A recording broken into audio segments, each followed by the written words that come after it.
so I met this young lady at that open mic last week, and she was fucking hilarious. This is her first time doing comedy here.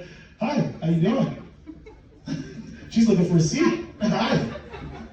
You guys ready for your next comic? Yes. Yeah. Put your hands together for Miss Emma Jones.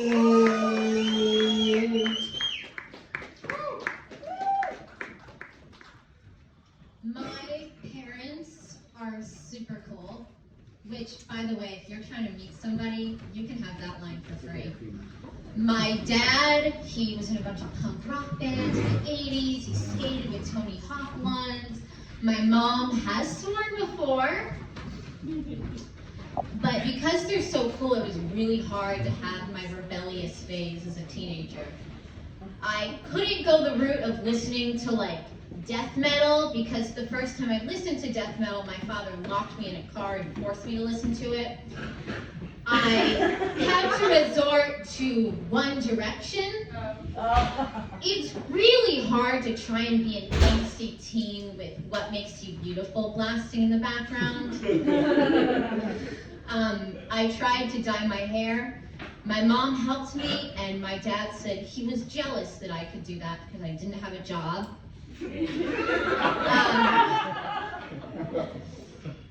I didn't have to worry about parties. They knew that I wasn't going to any because I, como se dice, had zero friends. So it wasn't until college that I could really kind of let loose. And lucky for me, weekend one of college, the opportunity came. I went to a party. It was one of those situations where they sort of had to invite me because I was there when they were talking about it, but I took the opportunity anyway. I go, I get there, they offer me a Bud Light. This is my big chance. I take it, I drink almost the whole thing. The next weekend, I go home and I say, hey Dad, I really have to tell you something. Please don't be disappointed in me. It happened one time, it's never gonna happen again. But last weekend I had a Bud Light and he flipped out. He couldn't believe what he was hearing. He said, I can't believe this. I raised you for 18 years to be better, and you go behind my back the first chance you get, and you drink non-craft beer? Oh. I haven't had a Bud Light since. A couple months ago, the brakes in my car were squeaking, so I had to go get those fixed. I went to a place in Boston Spa. You know, I show up, they're looking at the brakes, and I sort of am trying to toe that line between like, I'm a woman, but please don't scam me. And I'm gay, but please don't hate crime me.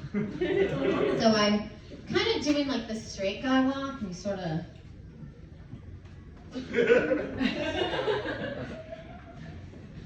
And I'm looking at the cars, how a straight man would, which to me kind of reads as like, I would ask this car for consent before I asked my wife. And I look over at the guy who's on his back, reaching up to fix my brakes, and his sleeve falls down and reveals his tattoo, which is the Confederate flag in the shape of the Monster Energy logo. And it's in that moment that I realized that if he gets in my car, I'm fucked, because I have a little pride flag in there. And I do the last thing that there is left to do. Now, here's the thing. I'm not a religious person. I've never been a religious person. The closest I've ever felt to God was the time I found an unopened Capri Sun outside of a church. But I started praying. I said, dear God, if you're really out there, I need you to get me out of a sticky situation right now. And if you do this for me, I'll stop being gay. I use that line with him all the time, and he falls for it every single time. Anyway, I get out, they don't charge me, pretty privilege or whatever. beginning of the pandemic, when we were first kind of worrying about masks and everything, I was taking my dog on a walk, and I wasn't wearing one because no one was around or anything, and this guy yells at me from his car. He says, you have to put a mask on. And it was kind of a heartwarming moment. I kind of feel like the world is being healed, because I've never had a man tell me to put on more clothes. Over winter break, I had to go to the ER. And I go to the ER very frequently, sort of second home for me. And I show up, and they bring me into the triage area, and guess who it is but the triage nurse that I've had the past 3 times I've come to the ER, Derek. And I said, hey Derek, what's up? How's it going? A little less cheerful because I'm dying, more, Derek, how's it going? And he says, hi. And I said, you've been my triage nurse the last 3 times I've been here. And he says, yeah, well, I'm here a lot. And I say, Derek, I'm here a lot too. That's sort of why I said what I said. In fact, let's not forget that between the 2 of us, I'm the one that pays your bills.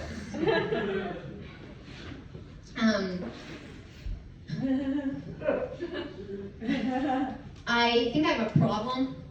I cannot stop ghosting women. No.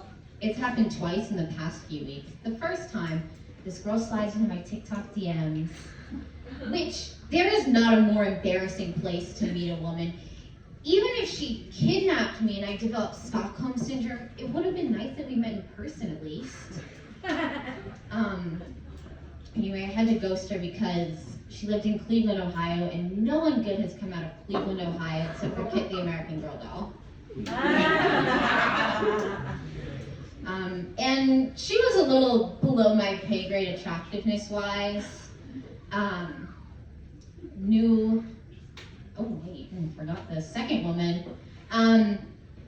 So this one I met on a dating app. We started Snapchatting. We had a date all picked out for a hookup.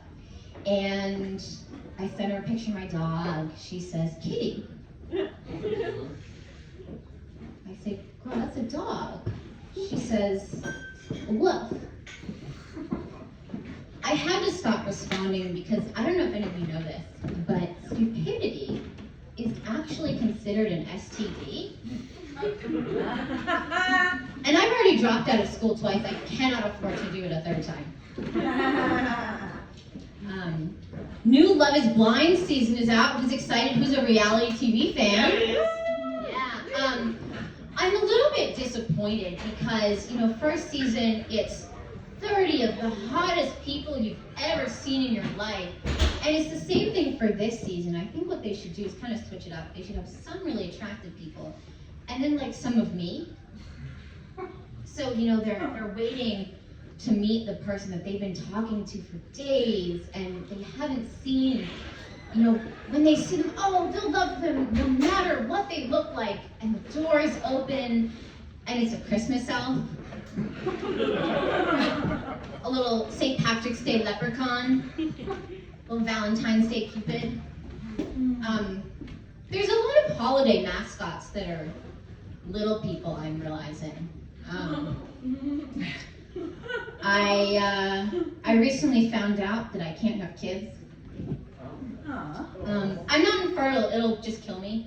But if I ever know that I'm gonna want to die in 2 to 9 months, there's my plan. So if anyone out there wants to do a little assisted suicide with me later, just come let me know. Thank you everyone, you've been great.